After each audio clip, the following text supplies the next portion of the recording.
పాదాలకి పాదాల మీద జల్లని చెప్తాను. అమ్మ సైలెంట్ గా ఉండండి. పాదాలు చేతులు పెడతా, 2 చేతులు పెట్టండి తల్లిదండ్రులు కదా.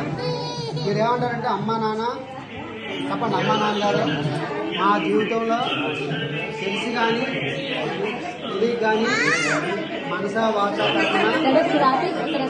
కొన్ని బాధ కలిగించుంటే మనస్ఫూర్తిగా ప్రేమతో మమ్మల్ని క్షమించండి. ఇకపై మీతో ప్రేమగా ఉంటూ మిమ్మల్ని ప్రేమగా చూసుకుంటాము.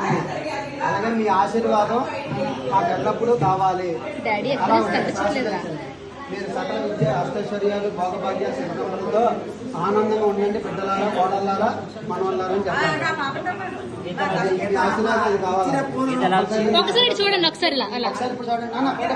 బావగారు బావగారు బావగారు చిన్నది బావగారు అలా చూసి ఇచ్చేయండి. బావగారు ఇటు ఓకే.